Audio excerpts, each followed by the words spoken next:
So this is the day of everything broken. We're going to talk about how this. First off, Paul and I are doing this at noon, which is way beyond normal.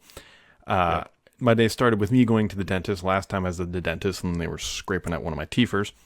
They either chipped a filling, cracked a filling, or whatever a filling, and they're like, "You got to come back and we got to fill this." I'm like, "Okay." Like they said, it should be quick. It should be easy. Right. I get there. Dentist is like, "Actually, we got to numb you up for this." I'm like, here we go. And so I couldn't. I'm still not too much feeling this, but it's a lot better than it was this morning. Either way, that breaks. I call Paul. He's on the wrong speakers and mic, which requires him to disconnect. I'm assuming a Thunderbolt hub or something like that. It's built into the monitor. It's one plug you disconnect, and then it takes forever for everything to come back. But it did, and then I was on the wrong camera. Yep.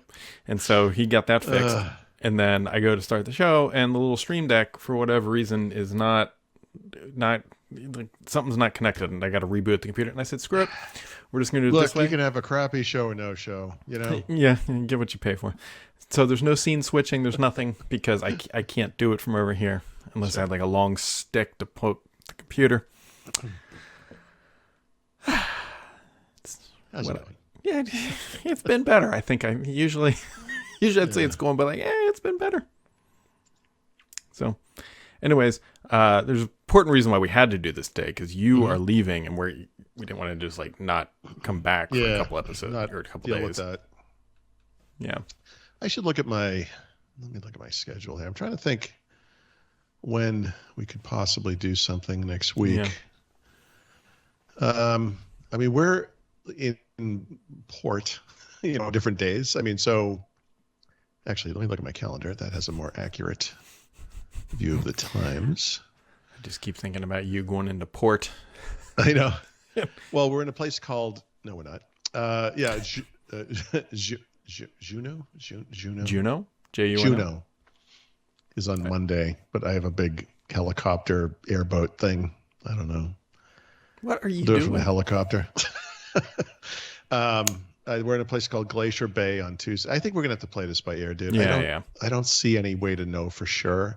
It's possible that Wednesday we actually are there from first thing in the morning, like 8 o'clock on. Is a place called Sitka, and that might be a good one because I could be, I'll be in the town. And then Thursday, maybe same kind of thing in a place called Ketchikan. Catch me if you can. I don't know. It's, like Sunday, we're literally on the water the whole day. And then many of these days, we're on the water a lot, Well, you're on a ship. I hope it's... if you're on land, it's a problem with a ship. Well, I mean, they have little excursion things you do, right? Yeah, I do. The beginning and the end of the trip are long sea voyages. And then the middle part is shorter. Are you up to date on your sea shanties? No. No. In fact, what I should have been up to date on is my swimming capabilities because, I'm sure, I can swim. I almost became a lifeguard, but that was a million years ago. I don't know. I mean, technically, you're buoyant, so... Oh, I should be quite buoyant. Yeah. People will be using me as a life preserver. Well, Raph's going with you. He could be, what was it, Titanic, the pushing Jack off. He just told me he doesn't swim. And I'm really, I said, well, I can tell you what I'm not doing for you. If this thing goes down. Yeah, I hope not. Either way, Apple and Ive have apparently divorced or whatever, like fully separated. Yeah. I feel like we just talked about that book after Steve and this Johnny Ive's dissatisfaction with Apple is the primary point of that book. Actually, it's 50% of it. Johnny Ive and Steve Jobs had an incredible relationship, and Johnny Ive and Tim Cook had no relationship. They couldn't stand each other. And Tim Cook just didn't care about anything that Johnny Ive cared about. He didn't want to listen. He didn't want to go down to the lab. He didn't want to see what was going on. He couldn't care less. So, Johnny Ive kind of drifted off. And then he had kind of checked out several years before he left. They convinced him to go, well, he went half-time for a while. They convinced him to go back full-time. The Apple Watch is what did it for him. He's like, this is just all the pointless compromises we made.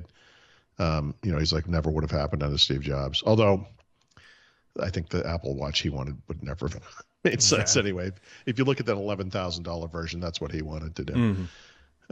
Anyway, yeah. So now it's official. So I don't know what couple years. I think they were working as a consultant. His new company, Love From,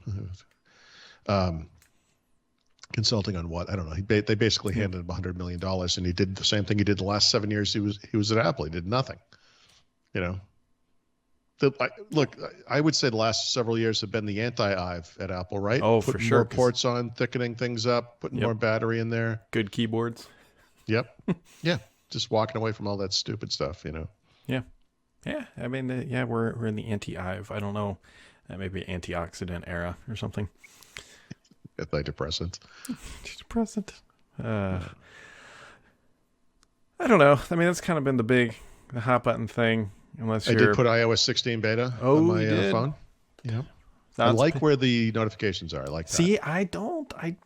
Because that's where my thumb I know. is. I get it, but it's. Here's what I don't know if you noticed this, but you know, the first time I brought it up, I just selected some kind of a lock screen without any widgets, you know, and fine.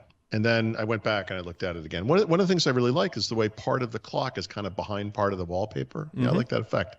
So I added a bunch of widgets to it, and now the numbers on top of the wallpaper, like you actually lose that effect if you have widgets. Yep. So, couldn't have figured that one out. So why? Why is that? I don't know. Anyway, it's fine.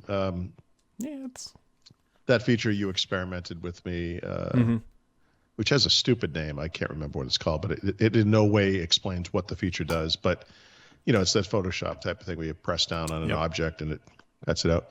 That's pretty good. You know? It is. That's pretty impressive, I think. Yeah. So you got that going around. Anyways, well, Paul Thurrott, you enjoy your time on your ship. That makes you a shipmate or something.